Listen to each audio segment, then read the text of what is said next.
Euh, Aujourd'hui, je vais parler d'un film que j'avais découvert il y a très longtemps. C'est un film que j'avais découvert il y a très longtemps, je sais plus comment, donc je saurais plus expliquer. Ce film, c'est le film d'horreur The Lodge, qui est sorti en 2019. Le film d'horreur The Lodge raconte l'histoire de Eden et sa petite sœur Mia qui partent dans un chalet pour les fêtes de Noël et qui y partent avec leur père, mais se retrouvent finalement seuls pour un séjour de 2 jours, je pense, dans ce chalet, avec leur belle-mère après avoir subi un traumatisme. Donc après avoir subi un traumatisme, ils se retrouvent 2 jours tout seuls dans un chalet, et tout ça avec leur belle-mère qui ne supporte pas et qui trouve bizarre et complètement... Voilà. Donc l'histoire, c'est à peu près ça, c'est à peu près ça. C'est une belle-mère qui se retrouve avec ses deux beaux-fils et belles-filles qui ne supportent pas, ils sont tous les deux en... Voilà, il y a une tension énorme entre eux trois. Entre eux trois, il y a une tension énorme et elle se retrouve tout seule avec eux dans un lodge, donc dans un chalet. Je trouve que ce film a une énorme ambiance similaire à celle de Shining. Énorme. Donc, une fois dans le lodge, dans le chalet, il va se passer des choses étranges, des choses vont disparaître au fur et à mesure du séjour de 2 jours. Des choses vont disparaître et des événements encore plus étranges vont se passer. J'ai trouvé le film vraiment incroyable dans la manière de gérer la peur et dans la manière de gérer l'angoisse du film. Le film, en fait, nous montre... au début, on a tout un passage avec une mère qui appelle... au début, on a un passage avec la mère des deux enfants qui s'appelle Laura, qui appelle Eden et qui appelle Mia, c'est sa jeune fille et son jeune fils. Et tu la vois passer plusieurs fois dans un couloir. Tu la vois passer plusieurs fois dans un couloir, et puis ensuite tu la vois passer devant une énorme maison de poupée, une énorme maison de poupée en bois qui ressemble à un chalet. Plus tard dans le film, tu te rends compte, plus tard dans le film, tu te rends compte qu'en fait cette maison de poupée, c'est une maison qui a exactement la forme du chalet dans lequel ils vont aller. Euh, j'ai bien aimé la présentation aussi du... J'ai bien aimé la présentation du film, elle était simple et elle n'était pas compliquée à faire. Et elle rend plutôt bien et elle est même terrifiante. En fait, la mère arrive dans cette chambre, la mère arrive dans cette chambre avec la maison de poupée qui ressemble au chalet. Et puis elle part et elle continue à appeler ses enfants et t'as juste le titre de Lodge en tout petit, en noir, qui s'installe sur le côté, juste à côté de la maison de poupée. J'ai trouvé ça simple et efficace. J'ai trouvé que c'était pas une présentation grandiloquente avec plein de décors, plein de choses qui, euh, qui tournaient autour du titre du film. Non, c'était simple et efficace. Juste faire apparaître le titre de Lodge à côté de la maison de poupée. C'était simple et c'était bien fait. J'ai beaucoup aimé les petits indices aussi qu'il y a au début du film. Au début du film, il y a des petits indices parce à un moment, le père prend un médicament effervescent, genre d'Afalgan. Et il prend ce médicament effervescent, sûrement pour la tête, et il le met dans un verre. Et t'as la caméra qui fait un zoom sur le verre sur le médicament qui est en train de se dissoudre dans l'eau. Et t'as la caméra qui fait un zoom sur le verre quand le médicament est presque complètement dissous. Et je sais pas si vous avez déjà bu un médicament effervescent qui est dissous dans de l'eau. Quand il est dissous dans de l'eau, ça fait un peu comme des bulles pétillantes blanches. Et justement, la caméra fait un zoom sur le verre elle fait un zoom sur le verre, là où il y a l'eau et là où le médicament est en train de se dissoudre. Et ça fait exactement comme de la neige.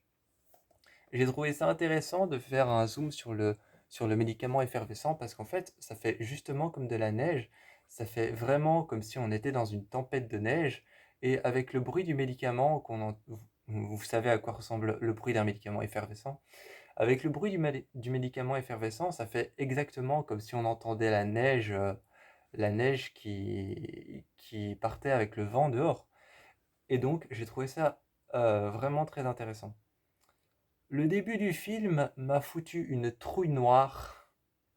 Je sais qu'on dit une trouille bleue, hein, mais là j'avais tellement peur que c'est presque comme si je pouvais dire une trouille noire.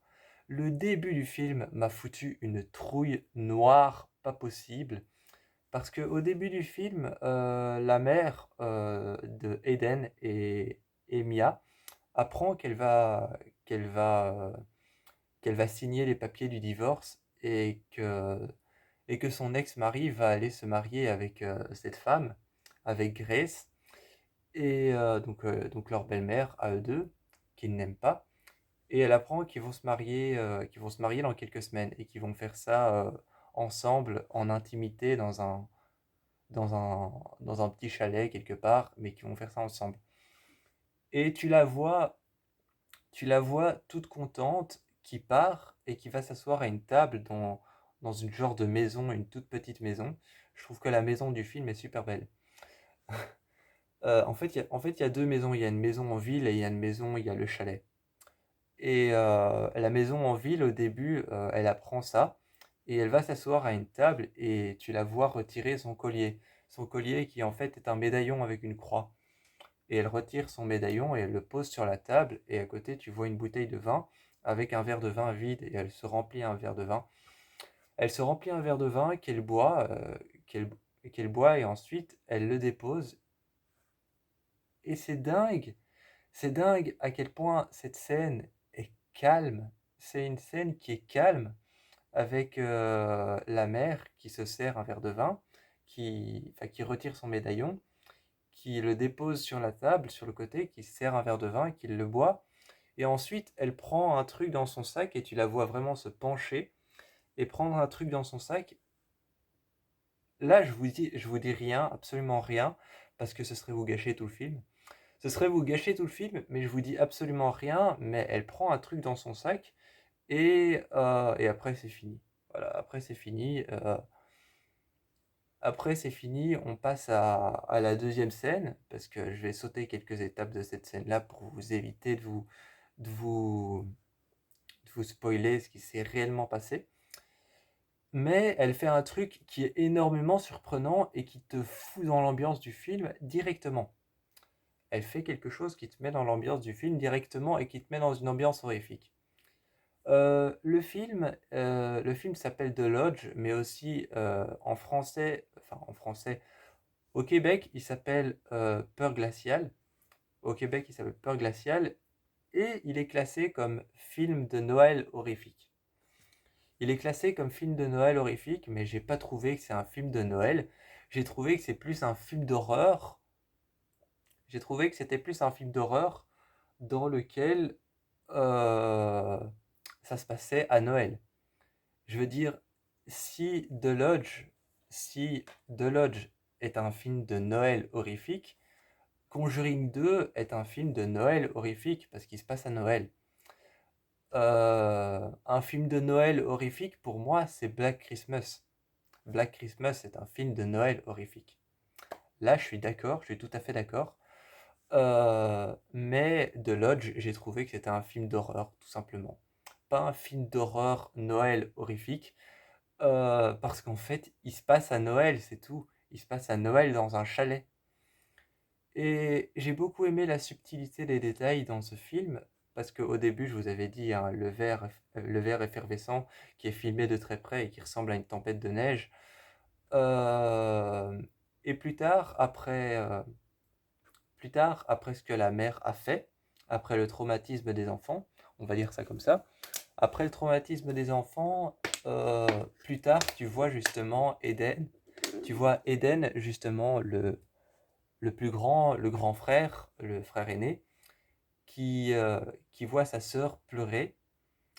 Et là, vous avez peut-être un indice de ce que la mère a fait, parce que sa sœur, vous allez peut-être avoir un petit indice de ce que leur mère a fait, parce que sa sœur pleure dans son lit. Elle pleure dans son lit avec son père qui essaye en vain de la consoler, mais ça fonctionne pas, et elle pleure en disant, mais tu comprends pas, elle va pas aller au paradis. Et elle lui dit, t'as vu ce qu'elle a fait, elle va pas aller au paradis. Tu comprends, elle va pas aller au paradis, et c'est ça que tu comprends pas. Et tu vois Eden qui arrive et qui se met dans le coin de la pièce et qui a un collier à son cou et qui a quelque chose en bouche. En fait, il a tout simplement la croix de sa mère, il a la croix du médaillon en bouche et il a mis le médaillon de sa mère. Donc, il y a des subtilités de petits détails au début du film que j'ai beaucoup aimé et j'ai trouvé le film énormément angoissant. C'est un film énormément angoissant et en fait pendant tout le film, t'as ce qui est angoissant dans ce film, c'est pas tellement le vif du sujet. C'est pas le vif du sujet qui est angoissant dans ce film, c'est que pendant tout le film, généralement dans les films d'horreur, parfois on filme des couloirs ou alors on filme des portes ouvertes et des chambres vides pour faire un peu peur et pour montrer une ambiance oppressive et angoissante. Donc parfois on fait ça pour montrer une ambiance oppressive et angoissante. Ce qu'on fait, c'est qu'on filme des couloirs, des chambres, des pièces vides ou alors le grenier avec une sorte de musique derrière qui fait très peur et qui est prenante. Et là, justement, dans ce film, au lieu de faire ça dans ce film, la réalisatrice et le réalisateur, qui se sont mis d'accord ensemble, ce qu'ils ont fait, c'est qu'ils filment l'intérieur de la maison de poupée qu'on voit au tout début. Donc ils filment l'intérieur de la maison de poupée qu'on voit au tout début avec les petites figurines qui sont des figurines qui représentent leur mère, leur père, Grace, Eden et Mia. Donc eux tous, donc les protagonistes du film. Et toutes ces figurines, à chaque fois qu'elles sont posées dans la maison de poupée, dans le lodge, le chalet, à chaque fois qu'elles sont posées à l'intérieur, elles sont posées dans la maison de poupée comme si elles étaient mortes en fait.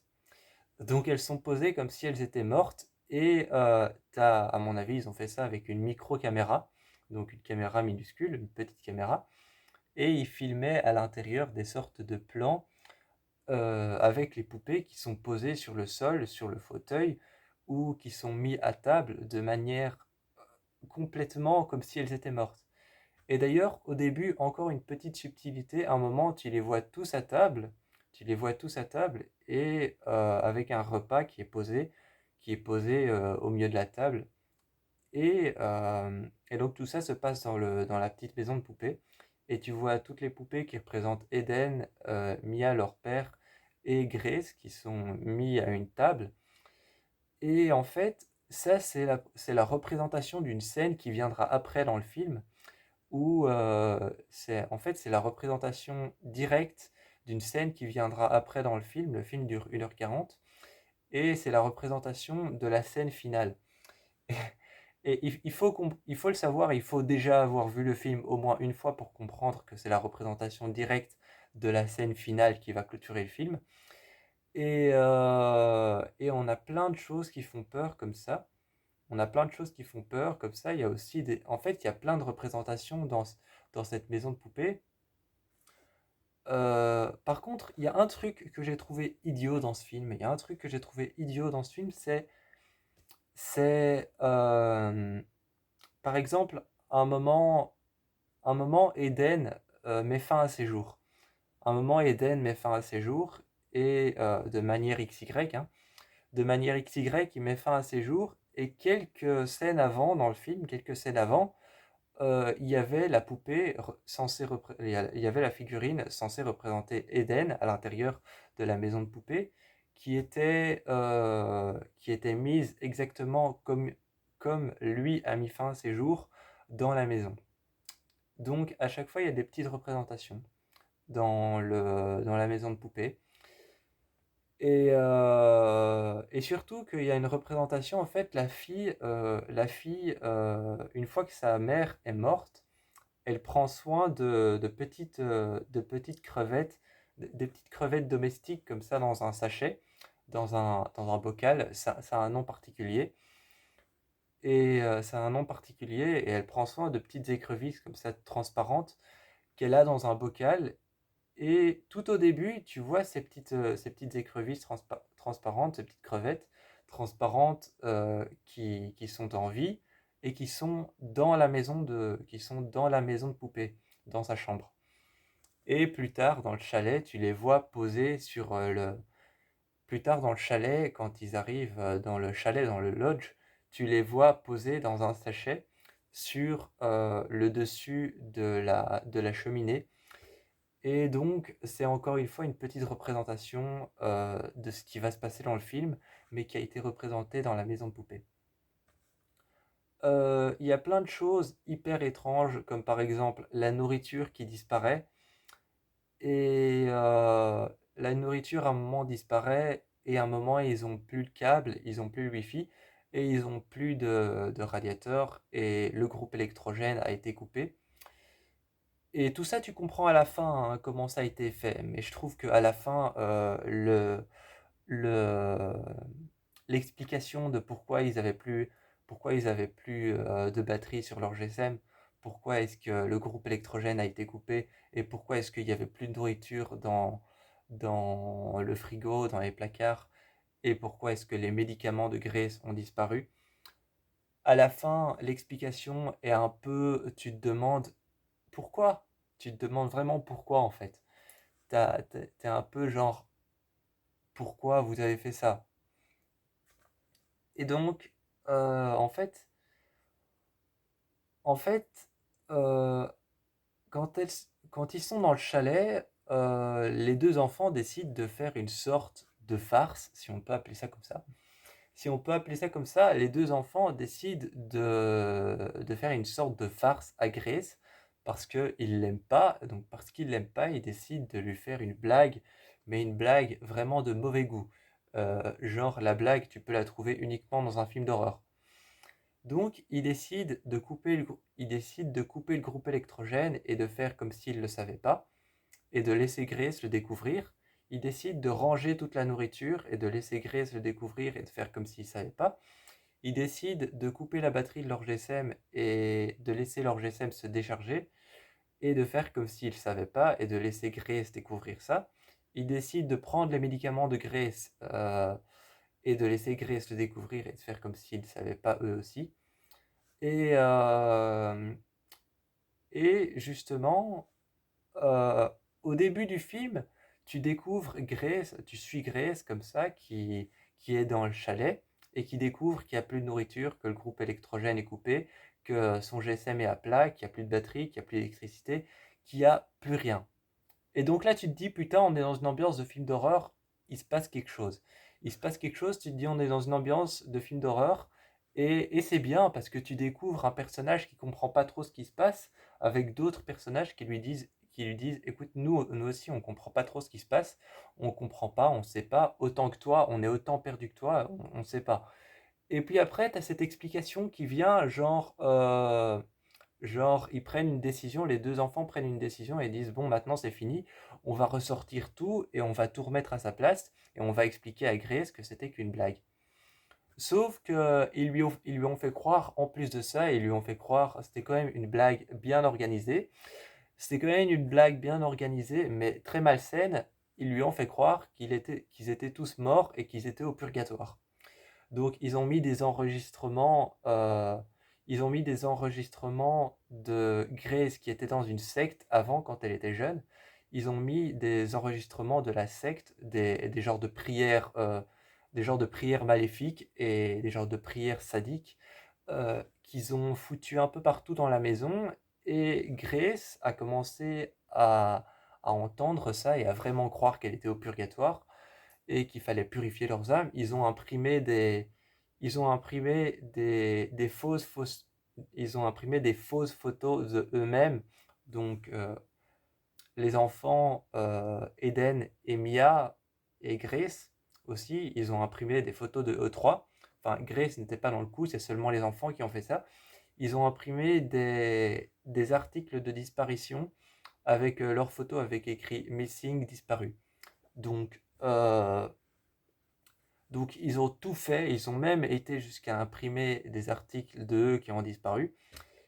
Et, euh, et ils ont commencé à faire une mise en scène où ils sont face à un mur et ils prient devant cette fiche qu'ils ont imprimée de eux qui ont disparu.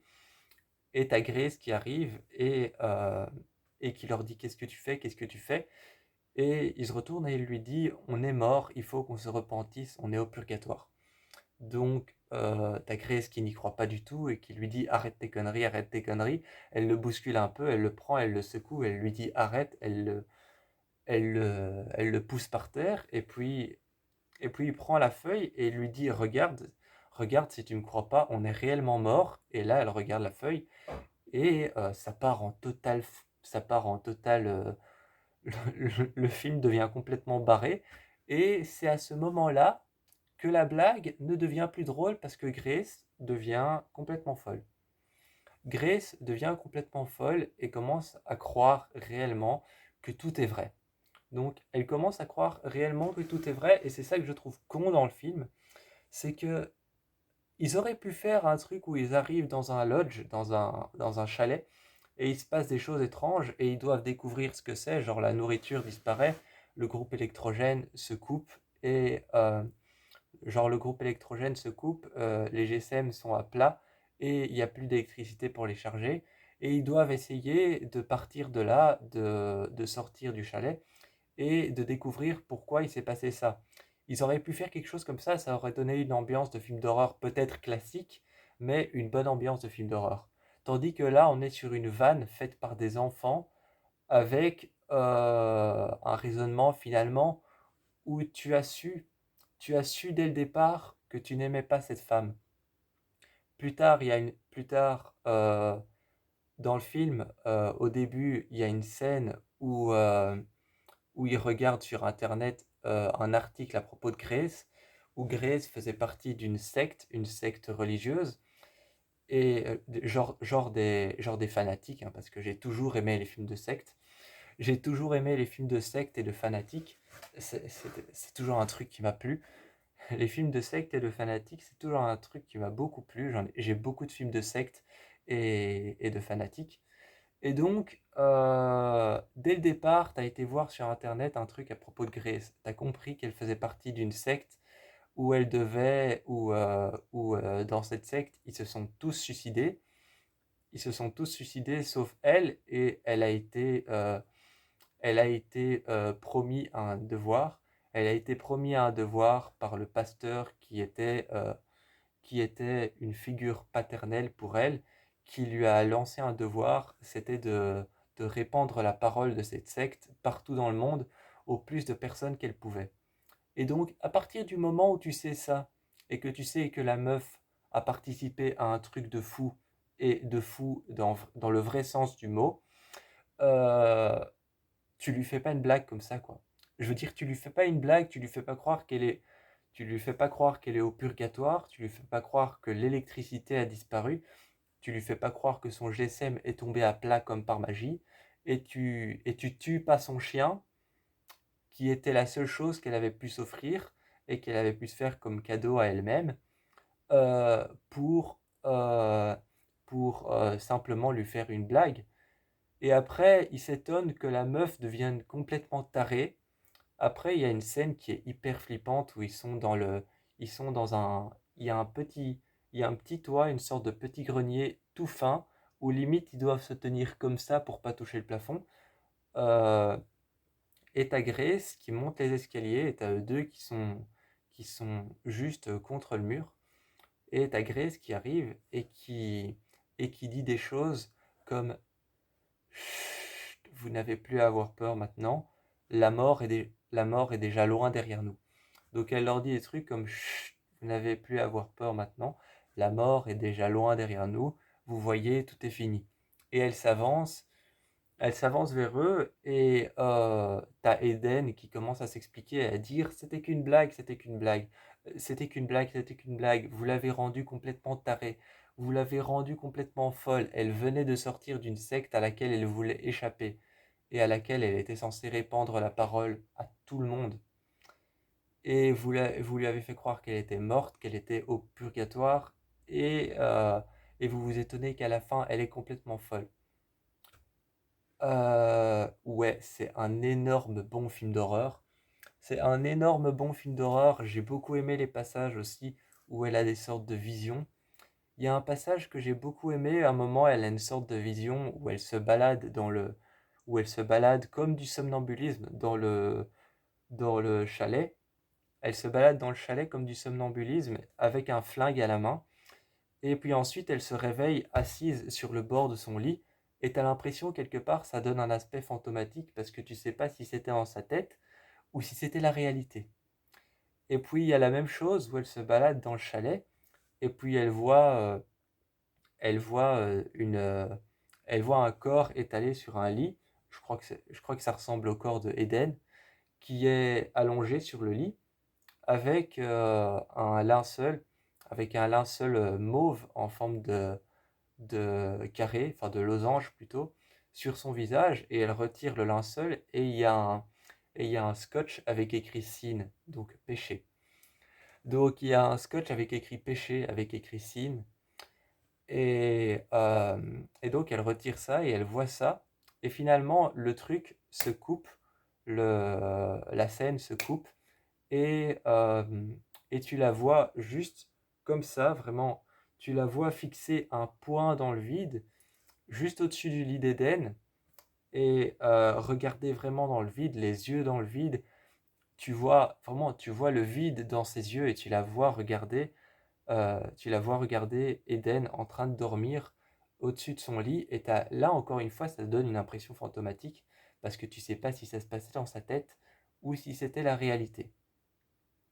Et il y a ça plusieurs fois dans le film. En même temps, dans ce film, on n'a que des bons acteurs. On a Riley Keough qui avait joué dans le film It Come at Night, que j'avais beaucoup aimé, un film de zombies. Donc on a Riley Keough qui est une super actrice, il faut pas s'étonner hein, parce qu'elle joue super bien. Et on a le jeune qui a joué dans It et dans It chapitre 2. Donc on est quand même sur un beau casting. Et la jeune fille, je sais pas d'où elle sort, je sais pas quelle actrice c'est, mais elle joue quand même pas mal aussi. Mais les deux actrices, les deux acteurs principaux, c'est Riley Keough et ce jeune qui a joué dans It.